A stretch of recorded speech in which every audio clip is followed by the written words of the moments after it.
একটি স্পেশাল দিনে আমরা সবাই মিলে গিয়েছিলাম এই বাণিজ্য মেলায়। মেলায় যাওয়ার আগে আমরা অনেক বেশি এক্সাইটেড ছিলাম, কিন্তু এখানে যাওয়ার পরে মনটা অনেক বেশি খারাপ হয়ে গিয়েছিল। কি কারণে মনটা খারাপ হয়ে গিয়েছিল আর মেলায় গিয়ে কি কি করেছিলাম সবকিছু থাকছে আজকের ব্লগে। সো হ্যালো এভরিওয়ান, আসসালামু আলাইকুম। আশা করি সবাই অনেক ভালো আছো। বাণিজ্য মেলা শুরু হওয়ার পর থেকে আমরা অনেক দিন ধরে প্ল্যান করতেছিলাম মেলায় যাব, কিন্তু কোনো না কোনো কারণে যাওয়াই হচ্ছিল না। ফাইনালি আজকে যাচ্ছিলাম। তারপরেই তো আমরা এখানে আসে বাসের জন্য ওয়েট করতেছিলাম। আজকে আমাদের প্রায় 1-1.5 ঘন্টার জার্নি করতে হবে। আমরা ঠিক দুপুরবেলা বের হয়েছিলাম যাতে আমরা ওখানে যাওয়ার পরে রাতের ভিউটাও দেখতে পারি। আর এই তো আমরা প্রায় 1-1.5 ঘন্টা জার্নি করার পরে মেলার গেটের সামনে চলে আসলাম। এই মেলার ভিডিও আপলোড দেওয়ার পরে অনেকে আমাকে জিজ্ঞেস করতে পারো এই মেলাটা কোথায় হচ্ছে। আসলে এই মেলাটা কিন্তু শেষ হয়ে গিয়েছে। আমি প্রায় 30 দিন পরে এই ভিডিওটা আপলোড দিচ্ছি। মেলার গেটের সামনে তো চলে আসছি, কিন্তু ভিতরে যাওয়ার জন্য টিকিট কেটে নিলাম। গেটটা আসলে অনেক বেশি সুন্দর ছিল।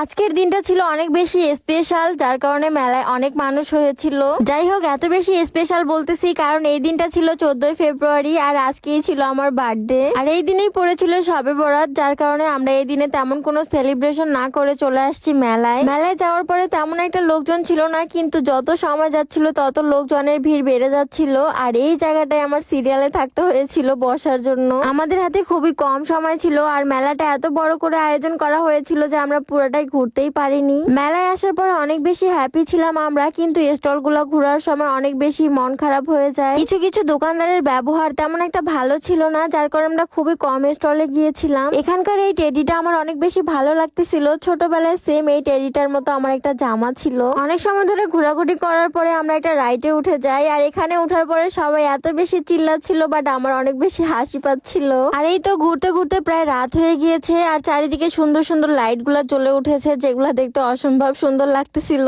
মেলায় গিয়ে কিছু কিনি আর না কিনি, তেঁতুল তো কিনতেই হবে, তাই একটা দোকানে চলে আসলাম কিছু তেঁতুল নেওয়ার জন্য। আর রাতের বেলা মেলায় এত পরিমাণে ভিড় হয়ে গিয়েছিল আমাকে যেন খুঁজেই পাওয়া যাচ্ছিল না। ঘোরাঘুরি শেষে বাইরে আসার পরে এই জিনিসটা দেখতে অনেক বেশি সুন্দর লাগতেছিল। মেলার ভিতরে যেমন ভিড় ছিল বাহিরেও ঠিক তেমনই ভিড় ছিল। আর এই তো আমরা প্রায় বাসার কাছাকাছি চলে আসছি। মেলার ভিতরে আমরা যে তেঁতুলটা নিয়েছিলাম সেটা এত বেশি টক ছিল যে বলার মতো না। যাই হোক, আজকের ভিডিওটা এই পর্যন্তই। সবাই ভালো থাকবা, সুস্থ থাকবা। আল্লাহ হাফেজ।